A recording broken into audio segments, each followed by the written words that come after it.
मैं बानडी अशरफ और मेरा जो ताल्लुक़ है वो पंजगुर से है और मैं जो है डिजिटल और विजुअल आर्टिस्ट हूँ। अभी जो 2025 में मैं ग्रेजुएट हूँ ब्यूटम्स फाइन आर्ट से। मैंने जब रिडल्स पे काम की थी, मेरा जो थीसिस मैंने मतलब रिडल्स पे किया था और हम इनको जो है बलूची में चाच कहते हैं। तो चाच जो है इस तरह है कि वो इनडायरेक्ट क्वेश्चंस होते हैं, जैसे कि उर्दू में कहते हैं मुहावरे। तो हम जो है इनको इस तरह के कोई इनडायरेक्ट सवाल करें हमसे तो फिर हम दूसरा बंदा उसका जवाब दे देते हैं। तो इस तरह के मैंने पेंटिंग्स में अपने जो है इनडायरेक्ट जो है क्वेश्चंस जो रिडल्स थे वही पेंट किए हुए। तो मेरी जो हर एक पेंटिंग है वो हर एक पेंटिंग एक रिडल है, जो जिसमें मैंने क्वेश्चन भी दिखाई हुई है और सिंबल के थ्रू जो है मैंने आंसर भी थोड़ा ऐड की हुई है पेंटिंग्स में। तो ये जो रिडल्स हैं, ये जो चाच हैं, ये बहुत पुराने हैं। और जैसे कि मैंने एक पेंटिंग में अपने उसमें रूट्स दिखाए थे, जिसका जो टाइटल है वो है ज़र्र गर। तो वो रूट्स मैंने इस वजह से दिखाए थे ताकि मतलब बाकियों को दिखाने के लिए कि ये जो रिडल्स हैं ये बहुत पुराने हैं, अभी के नहीं है। मतलब जैसे कि हिस्ट्री में अगर हम जाएँ तो बहुत पुरानी चीज़ है कि लोग जो है गैदरिंग में बैठ के ही रिडल्स बताते थे, ये पूछते थे। तो फिर दूसरा ऐसे गेम की तरह जो हो, जैसे कि गैदरिंग्स में इस तरह है कि कोई गाना गाए, कोई पोइट्री बताए, कोई इस तरह ना। तो ये रिडल्स भी इसी तरह होते थे, चाच भी इसी तरह होते थे कि बैठ के वो चाच बताते थे। जी, बचपन में इस तरह कि अगर जैसे बिजली चली जाए या फिर सोने के टाइम ना, जिसने स्टोरीज़ बताते थे, तो मेरी जो नानी थी वो हमें रिडल्स बताती थी, स्टोरीज़ भी बता देती थी, जो पुराने स्टोरीज से बलोची। और ये जो रिडल्स हैं ये भी जो बलोची चाच थे ना। तो शुरू जो इस तरह होता था कि जब रिडल्स को स्टार्ट हम करते हैं जैसे गेम की तरह, तो हम कहते हैं चाचा माचा बिगड़ी में ताचा लेट दे अच्छा।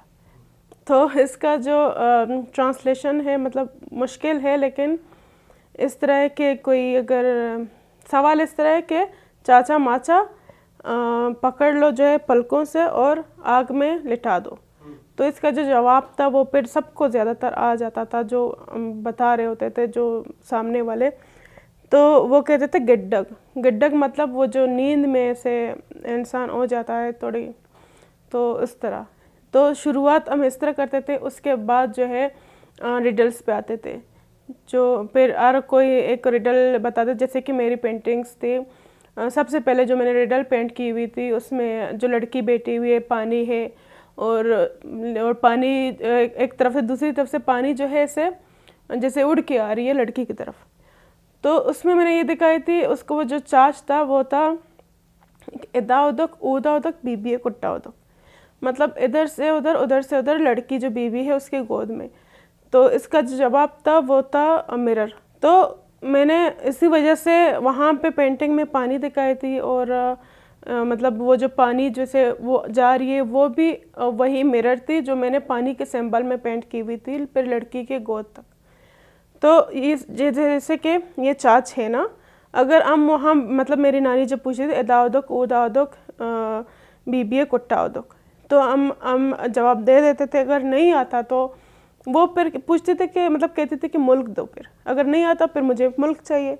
फिर हम कहते थे सही ये मुल्क आपका या वो मुल्क आपका, तो इस तरह। तो उसके बाद जो है फिर वो हमें जवाब दे देती थी। तो मतलब रिडल्स जो हैं वो बहुत पुराने हैं और मैंने इसी वजह से ये रिडल्स पेंट किए थे अपने थीसिस में, ताकि मैं दूसरे लोगों को, बाकी लोगों को बता सकूं। क्योंकि आजकल जो मैंने नोट किए रिडल्स के बारे में, जो चाच हैं इनके बारे में ज़्यादातर लोगों को नहीं पता होता। तो मैं चाहती थी कि ये जो चाच है मैं इनको और आगे ले जाऊं। और जी, मैंने ये पेंटिंग्स जो मैंने बनाई थी, मैंने सिर्फ 6 पेंटिंग्स ही बनाई हुई थी रिडल्स के, लेकिन मैं चाहती हूँ मैं इनकी एक सीरीज़ बनाऊँ और भी जितने मुझे रिडल्स आते हैं मैं ये सब पेंट करूँ।